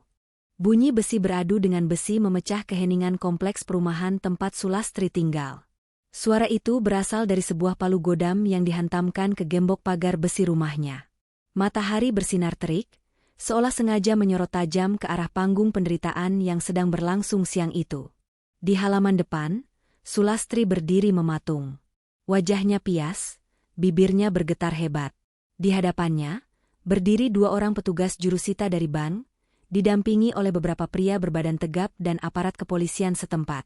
Lembaran kertas resmi dengan kop surat pengadilan dan bank dikibaskan tepat di depan wajah wanita parubaya itu. Ibu Sulastri, sesuai dengan surat peringatan ketiga yang sudah kami kirimkan dan tidak mendapat itikat baik penyelesaian, maka terhitung hari ini, aset berupa tanah dan bangunan ini resmi disita oleh pihak bank. Silakan Ibu mengemasi barang-barang pribadi yang tersisa. Kami beri waktu 1 jam sebelum rumah ini disegel, ucap salah satu petugas bank dengan nada datar, profesional, tanpa emosi. Sulastri menggelengkan kepalanya pelan, air matanya mulai menetes membasahi pipinya yang sudah keriput. Pak, tolong beri saya waktu 1 minggu lagi. Anak saya sedang mengusahakan uangnya. Jangan segel rumah saya, Pak. Saya mau tinggal di mana? Suaranya serak, nyaris berupa bisikan putus asa. Anak ibu saat ini berstatus tahanan kepolisian atas kasus percobaan pencurian, Bu. Jangan jadikan itu sebagai alasan lagi. Hutang ibu sudah menunggak berbulan-bulan, bunganya sudah menumpuk, dan ini sudah melewati batas toleransi hukum. Waktu ibu 1 jam dari sekarang. Petugas itu melangkah mundur, memberi isyarat kepada rekan-rekannya untuk mulai menempelkan stiker besar berwarna merah bertuliskan, tanah dan bangunan ini dalam pengawasan bank, di kaca jendela depan. Kaki Sulastri tak mampu lagi menopang tubuhnya. Ia jatuh terduduk di atas lantai teras yang mulai berdebu. Matanya menatap nanar ke sekeliling. Beberapa hari yang lalu, isi rumah ini sudah dikuras habis oleh rentenir pasar. Televisi, kulkas, sofa tamu, meja makan, bahkan sampai ke kompor gas pun tak luput dari sitaan paksa mereka untuk menutupi bunga pinjaman yang tak masuk akal. Sekarang, cangkang kosong rumah ini pun harus direlakan. Di luar pagar, puluhan pasang mata tetangga menonton tanpa ada satupun yang berniat melangkah masuk untuk membantu. Bu Yayuk, mantan teman satu meja arisannya, hanya berdiri melipat tangan di dada sambil menggelengkan kepala. Dulu, Sulastri sering merendahkan tetangganya yang menunggak iuran sampah. Kini, karma menamparnya dengan kenyataan yang jauh lebih brutal. Kesombongan yang selama ini ia bangun dari tumpukan hutang anaknya, runtuh rata dengan tanah. 1 jam kemudian, Sulastri berjalan gontai keluar dari pagar rumahnya. Ia hanya membawa 2 buah koper kain berukuran sedang yang resletingnya sudah rusak separuh, berisi pakaian seadanya dan beberapa dokumen identitas. Tidak ada lagi tas kulit imitasi kebanggaannya, tidak ada lagi perhiasan emas yang bergemerincing di pergelangan tangannya. Semuanya habis. Ludes tak bersisa. Ia melangkah tanpa arah di bawah sengatan matahari siang. Tidak ada taksi online yang bisa ia pesan karena ponselnya pun sudah ia jual 2 hari yang lalu untuk membeli makan. Kakinya membawanya ke sebuah kawasan padat penduduk di pinggiran kota, melewati ganggang sempit yang becek dan berbau pesing. Ia berhenti di depan sebuah bangunan memanjang yang disekat menjadi 10 pintu. Kontrakan petak. Dindingnya kusam, atap sengnya berkarat, dan udara di sekitarnya terasa sangat pengap. Seorang pria parubaya berkumis tebal yang sedang mengisap rokok kretek di teras menghampirinya. Pak Kardi, pemilik kontrakan kumuh tersebut, menatap Sulastri dari atas ke bawah dengan tatapan menilai. Mau cari kontrakan, Bu? Ada satu yang kosong di ujung dekat tempat pembuangan sampah. Sebulannya 500.000. Air sumurnya kadang mampet kalau kemarau, listrik token bayar sendiri, kata Pak Kardi tanpa basa-basi. Sulastri menelan ludah. Bau busuk dari arah tempat pembuangan sampah itu sudah tercium dari tempatnya berdiri, membuat perutnya bergejolak. Namun ia tidak punya pilihan. Uang di kantongnya hanya tersisa 600.000 rupiah.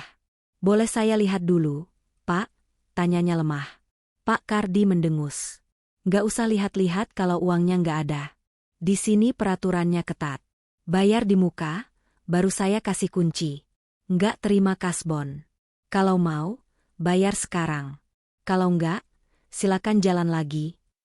Dengan tangan gemetar, Sulastri merogoh saku dasternya, mengeluarkan lembaran uang 50 ribuan yang sudah lecek, dan menghitungnya dengan susah payah.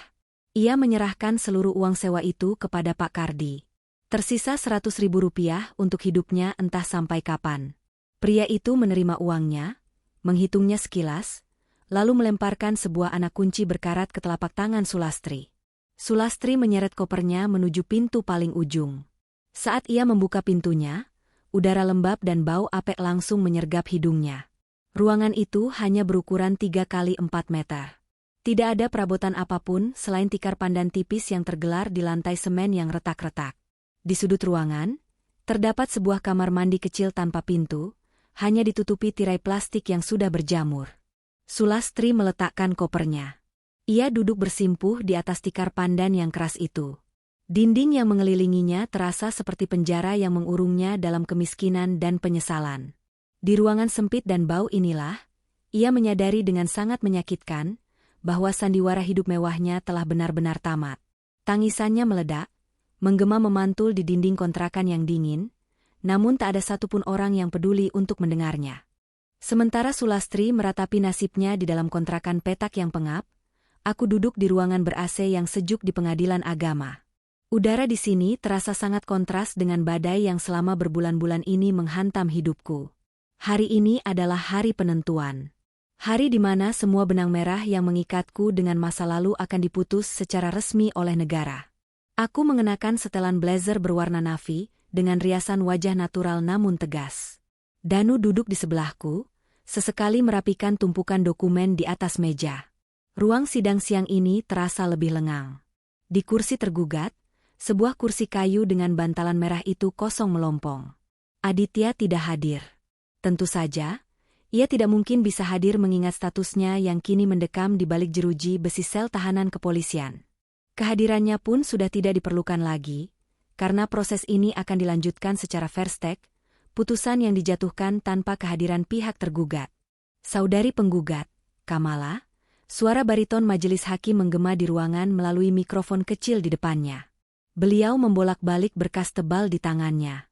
Berdasarkan bukti-bukti yang telah diajukan oleh kuasa hukum saudari, termasuk namun tidak terbatas pada mutasi rekening, bukti hutang piutang atas nama tergugat, serta bukti laporan kepolisian terkait tindak pidana yang dilakukan tergugat terhadap aset saudari, majelis hakim telah menimbang seluruh fakta persidangan. Jantungku berdebar dengan ritme yang stabil. Aku menatap lurus ke arah hakim, punggungku tegak lurus. Aku tidak merasa gugup sedikitpun. Yang ada hanyalah antisipasi yang membara, menunggu momen pembebasan ini. Mengingat tergugat telah dipanggil secara patut dan sah, namun tidak hadir tanpa alasan yang dibenarkan oleh hukum, maka persidangan ini dilanjutkan dan diputus tanpa kehadiran tergugat. Lanjut Hakim Ketua. Beliau berdehem pelan, membenarkan letak kacamatanya, lalu mulai membacakan amar putusan. Suara hakim itu mengalun bagai melodi yang sudah lama kurindukan. Beliau menguraikan dengan rinci bagaimana pernikahan ini telah kehilangan esensinya. Beliau menyebutkan fakta tentang pengkhianatan finansial, kebohongan, dan puncak dari segalanya, percobaan perampokan terhadap hak milik istri yang sah. Setiap kata yang keluar dari mulut hakim, seolah membasuh luka-luka tak kasat mata yang selama ini kututupi dengan kemarahan. Maka dengan ini, Majelis Hakim Pengadilan Agama memutuskan. Ruangan mendadak terasa hening. Bahkan suara dengung AC pun seakan berhenti beroperasi. Mengabulkan gugatan penggugat untuk seluruhnya. Menjatuhkan talak 1 Bain Sugra tergugat, Aditya, terhadap penggugat, Kamala. Menetapkan seluruh harta bawaan dan harta yang diperoleh selama masa perkawinan yang terdaftar atas nama penggugat, mutlak menjadi hak milik penggugat tanpa ada pembagian harta gonogini. Tangan hakim terangkat ke udara, menggenggam palu kayu bundar. Tok, tok, tok. 3 ketukan keras beradu dengan kayu meja. Suaranya bergema tajam, memantul di dinding-dinding ruang sidang, dan menembus langsung ke relung jiwaku. Selesai. Semuanya benar-benar selesai. Aku menghembuskan napas panjang yang entah sejak kapan kutahan. Rasanya seperti baru saja keluar dari dalam air setelah nyaris tenggelam. Dadaku ringan, pandanganku sangat jernih. Tidak ada lagi ikatan hukum, tidak ada lagi kewajiban moral terhadap laki-laki benalu itu. Rumahku aman. Bisnisku aman. Hidupku kembali ke tanganku sepenuhnya. Danu menoleh ke arahku, tersenyum lebar dan menganggukkan kepalanya. Selamat, Kamala. Kamu resmi merdeka, bisiknya pelan. Terima kasih, Danu. Untuk semuanya, balasku, membalas senyumnya dengan kelegaan yang tak terlukiskan. Kami berdiri saat majelis hakim meninggalkan ruangan. Setelah mengurus beberapa administrasi singkat dengan Panitera untuk pengambilan akta cerai yang akan terbit dalam beberapa hari, aku dan Danu berjalan keluar dari gedung pengadilan. Sinar matahari sore menyambut kami di pelataran parkir. Langit berubah warna menjadi jingga keemasan. Angin berhembus lembut, menyapu helaian rambutku. Setelah ini kamu mau kemana? Mau merayakan kemenangan ini dengan makan malam yang enak? Tawar Danu sambil membuka pintu mobilnya. Aku terdiam sejenak, menatap ke arah jalan raya yang ramai. Ada satu urusan lagi yang harus aku selesaikan hari ini, Danu. 1 kunjungan terakhir. Setelah itu, baru kita rayakan semuanya. Danu menatapku dengan kening berkerut, namun ia tidak banyak bertanya. Ia tahu betul keras kepalanya aku jika sudah merencanakan sesuatu. Ia hanya mengangguk dan menyalakan mesin mobil, membawaku menuju satu tempat terakhir yang akan menjadi penutup mutlak dari babak gelap hidupku.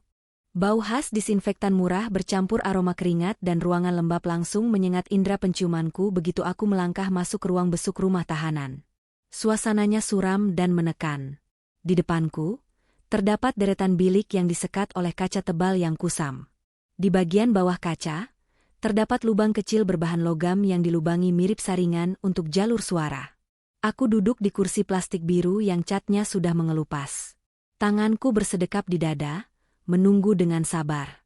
Tak lama kemudian, pintu besi di seberang ruangan terbuka dengan suara decitan engsel yang tidak pernah diminyaki. Seorang sipir masuk, membawa seorang tahanan yang berjalan menunduk. Laki-laki itu memakai kaos oranye terang yang sangat kebesaran di tubuhnya. Kepalanya kini plontos tanpa sisa rambut, membuat tulang pipinya yang tirus semakin menonjol.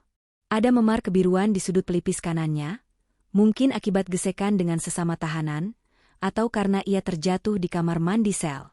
Langkahnya diseret, seolah ia kehilangan tenaga bahkan untuk sekadar mengangkat kakinya sendiri. Aditya. Ia duduk di kursi seberang kaca. Perlahan ia mengangkat wajahnya. Saat matanya yang cekung bertemu dengan mataku, ada kilatan keterkejutan yang langsung digantikan oleh genangan air mata. Bibirnya bergetar.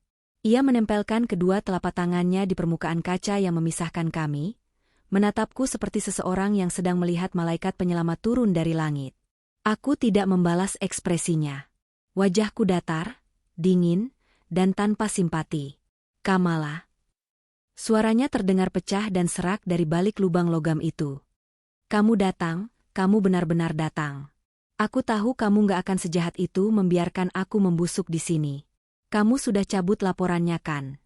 Sayang, kapan aku bisa keluar? Kalimat itu meluncur begitu saja dari mulutnya dengan nada penuh harap yang menjijikan. Bahkan di dasar jurang kehancurannya, ia masih berpikir bahwa dunia berputar mengelilinginya, bahwa aku akan kembali menjadi tameng pemaaf atas segala dosa-dosanya. Aku merogoh tas tanganku, mengeluarkan sebuah map putih tipis berlogo Garuda emas di bagian depannya. Salinan resmi putusan pengadilan. Aku melipatnya sedikit agar muat, lalu mendorongnya masuk melalui celah kecil di bawah kaca pembatas. Kertas itu meluncur mulus dan berhenti tepat di depan lipatan tangan Aditya. Ia menunduk, menatap kertas itu dengan dahi berkerut, lalu perlahan membacanya. "Ini apa, Kamala?" tanyanya. Suaranya mulai gemetar menyadari bahwa itu bukanlah surat pencabutan laporan polisi. "Itu salinan putusan sidang kita hari ini," jawabku dengan nada bicara yang datar dan terukur. "Sidang berjalan lancar meskipun tanpa kehadiranmu." Hakim sudah mengetuk palu. "Mulai hari ini, detik ini, kita bukan lagi suami istri. Secara hukum maupun agama, urusan kita sudah selesai." Aditya terkesiap. Ia menatapku dengan mata membelalak lebar, seolah aku baru saja menampar wajahnya dengan batu. Kertas putih itu bergetar di tangannya. "Cerai? Kamala, enggak mungkin. Kamu enggak bisa menceraikan aku saat aku lagi di penjara. Ini enggak adil," teriaknya panik. Beberapa pengunjung di bilik lain menoleh ke arah kami, tapi aku tidak peduli. "Tidak adil?" Aku mendengus pelan, mencondongkan wajahku mendekati lubang kaca. "Yang tidak adil itu adalah aku membanting tulang membangun bisnisku, sementara kamu diam-diam menguras gajimu untuk membayar tas palsu ibumu. Yang tidak adil itu adalah kamu bersekongkol mengincar sertifikat rumahku di malam hari seperti pencuri amatir. Yang tidak adil itu adalah aku harus membereskan kekacauan yang kamu buat. Tapi aku suamimu. Aku laki-laki." Aditya merengek, memukul kaca dengan kepalan tangannya yang lemah. "Kalau aku keluar dari sini nanti dengan status duda, bawa catatan kriminal, kemana aku harus pergi? Rumah ibu sudah disita. Kami nggak punya apa-apa lagi, Kamala." "Itu bukan urusanku lagi, Aditya," balasku sangat tenang. "Kamu yang memilih jalan ini. Saat kamu mendengarkan hasutan ibumu untuk merampok istrimu sendiri, kamu sudah tahu apa risikonya. Kamu bukan korban di sini. Kamu adalah pelaku yang bodoh." Aditya menangis sejadi-jadinya. Tangisannya tidak lagi ditutupi. Ia menempelkan wajahnya ke kaca pembatas, air matanya membasahi permukaan kaca yang kotor itu. "Maafkan aku menyesal, tolong aku Kamala. Aku nggak mau dipenjara, di sini mengerikan. Mereka pukulin aku tiap malam karena aku nggak punya uang buat bayar uang kamar. Tolong aku." Aku berdiri dari kursi plastikku, merapikan letak blazerku dengan elegan. Menatap laki-laki itu untuk yang terakhir kalinya. "Simpan air matamu, Aditya. Masa tahananmu untuk tindak pidana pencurian dengan pemberatan ini mungkin akan berlangsung 2-3 tahun. Gunakan waktu itu untuk belajar bagaimana rasanya menjadi laki-laki sejati, bukan parasit yang berlindung di balik punggung perempuan. Dan jangan pernah, seumur hidupmu, berani memunculkan wajahmu di depanku lagi." Aku memutar tubuhku dan melangkah pergi tanpa menoleh sedikitpun. Dari belakang, aku masih bisa mendengar suara Aditya yang memanggil-manggil namaku dengan putus asa, disusul suara bentakan sipir penjara yang menyuruhnya untuk diam. Saat aku melangkah keluar dari gerbang rumah tahanan, udara di luar terasa sangat segar. Aku mengambil napas dalam-dalam, mengisi paru-paruku dengan kebebasan. Masa lalu sudah terkunci rapat di dalam tembok tebal itu. Kini, saatnya melangkah maju tanpa beban. 3 bulan berlalu dengan sangat cepat sejak putusan pengadilan itu. Musim kemarau yang panjang telah berganti menjadi musim penghujan. Bisnisku melesat dengan pesat.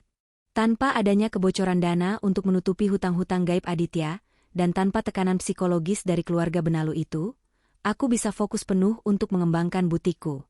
Aku baru saja membuka cabang kedua di pusat perbelanjaan ternama di kota, sebuah pencapaian yang dulu hanya berani kuimpikan. Sore itu, hujan turun cukup deras, merendam beberapa ruas jalanan kota dengan genangan air setinggi mata kaki.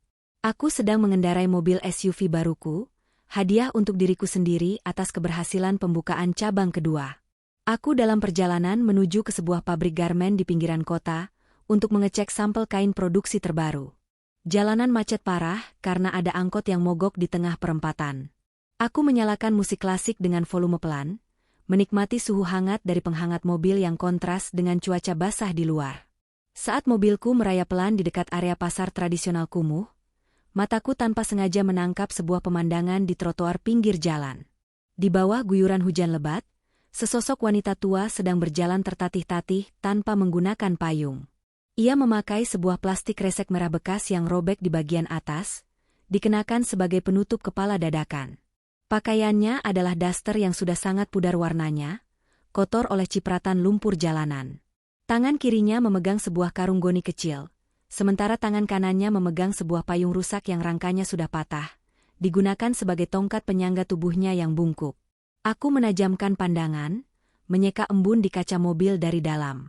Wanita tua itu sedang mengais tumpukan sampah sisa sayuran di depan sebuah kios yang sudah tutup, memilah-milah beberapa lembar daun kol yang mungkin masih layak direbus untuk makan malam. Saat ia menoleh ke arah jalan raya, lampu jalanan menyinari wajahnya. Jantungku sempat berdegup sesaat. Wajah itu keriput, kuyu, dan penuh dengan gurat penderitaan yang sangat dalam. Matanya cekung, tulang pipinya menonjol seperti tengkorak hidup. Tapi tak peduli seberapa parah kehancuran fisiknya, aku tidak mungkin melupakan wajah wanita itu. Sulastri, mantan ibu mertuaku, sang nyonya sosialita yang dulu selalu memandangku dengan dagu terangkat tinggi. Perempuan yang dulu tangannya selalu dipenuhi gelang emas keroncong, kini tangannya dipenuhi lumpur kotor memungut sisa sampah di pasar. Perempuan yang dulu selalu memakai tas mewah untuk pamer di arisan, kini menyeret karung goni bekas beras yang dekil. Mobilku berhenti tepat beberapa meter dari tempatnya berdiri, tertahan oleh antrean lampu merah. Kaca mobilku sangat gelap dari luar, jadi aku tahu ia tidak bisa melihatku. Aku hanya duduk diam, mengamatinya. Tiba-tiba, Sulastri terbatuk-batuk parah. Tubuhnya terguncang hebat. Ia memegangi dadanya, melepaskan karung goninya yang jatuh ke dalam genangan air. Ia merosot terduduk di pinggir trotoar yang basah, sama sekali tidak mempedulikan air kotor yang merendam setengah badannya. Ia menangis di tengah hujan, tangisan tanpa suara yang tertelan oleh bisingnya klakson kendaraan. Ia tampak begitu menyedihkan, begitu rapuh, dan begitu hancur. Apakah aku merasa iba? Aku bertanya pada diriku sendiri. Selama beberapa detik, sisi kemanusiaanku mencoba mencari setitik rasa kasihan. Tapi kemudian, ingatanku memutar kembali semua kejadian di masa lalu. Aku teringat bagaimana ia merendahkan almarhumah ibuku, karena hanya seorang pedagang kecil. Aku teringat bagaimana ia menghasut keluargaku dengan fitnah murahan. Aku teringat pesan WhatsApp malam itu yang berniat melemparku ke jalanan, menggadaikan sertifikat rumahku tanpa ampun. Rasa iba itu menguap seketika, digantikan oleh kelegaan yang dingin. Hukuman duniawi sedang bekerja dengan sangat presisi. Inilah bayaran yang harus ia lunasi dari semesta. Lampu lalu lintas berubah hijau. Mobil di depanku mulai bergerak maju. Aku tidak menekan tombol klakson untuk mengejutkannya. Aku tidak membuka kaca jendela untuk menyapanya atau melempar selembar uang 100.000 sekadar untuk memuaskan egoku. Membiarkannya hidup dalam penderitaannya sendiri, tanpa keberadaanku adalah balasan yang paling menyakitkan. Aku menekan pedal gas perlahan. Mobil SUV baruku meluncur mulus melewati genangan air, meninggalkan sosok rapuh di trotoar itu di belakang. Aku menatap kaca spion tengah sekali saja, memastikan bahwa masa lalu itu benar-benar semakin mengecil dan akhirnya menghilang dari pandanganku. Hujan di luar sana masih deras, namun di dalam kendaraanku, segalanya terasa hangat dan damai. Pagi di hari Minggu selalu menjadi momen favoritku. Matahari bersinar cerah, langit biru bersih tanpa awan kelabu. Aku melangkah keluar ke teras rumahku, membawa secangkir teh seduh aroma melati yang asapnya masih mengepul tipis. Rumah ini terasa sangat berbeda sekarang. Sebulan yang lalu, aku memutuskan untuk melakukan renovasi besar-besaran. Aku mengubah cat dinding dari warna krem yang membosankan menjadi putih gading yang cerah. Aku membongkar taman depan yang dulu sering dirusak oleh mobil Aditya, menggantinya dengan kolam ikan koi kecil yang suara gemericik airnya menenangkan jiwa. Semua perabotan yang memiliki memori tentang mantan suamiku telah kujual atau kubuang. Rumah ini kini bernapas dengan energi baru, energi Kamala yang sesungguhnya. Aku duduk di kursi rotan gantung di teras, menyesap tehku perlahan. Ponsel di pangkuanku bergetar. Sebuah pesan masuk dari Tari, kepala tokoku. Pagi, Mbak Kamala. Laporan penjualan cabang baru semalam tembus target bulanan. Hari ini kita harus siapkan stok tambahan karena banyak customer yang pre-order. Semangat Mbak Bos. Aku tersenyum lebar membaca pesan itu. Semuanya berjalan tepat sesuai dengan rencana. Kerja keras yang kulakukan siang dan malam membuahkan hasil yang nyata. Aku tidak lagi harus menyisihkan uang untuk menambal kebohongan orang lain. Setiap keringat yang kuteteskan kini murni untuk membangun masa depanku sendiri. Tak lama kemudian, sebuah mobil sedan familiar berhenti di depan pagar. Danu keluar dari mobil dengan pakaian santai, celana pendek kargo dan kaos polo, menenteng 2 buah kotak martabak manis. "Pagi, Nyonya Besar. Aku bawakan sarapan orang berdosa," serunya ceria sambil membuka pagar yang kini kugembok dengan sistem digital otomatis.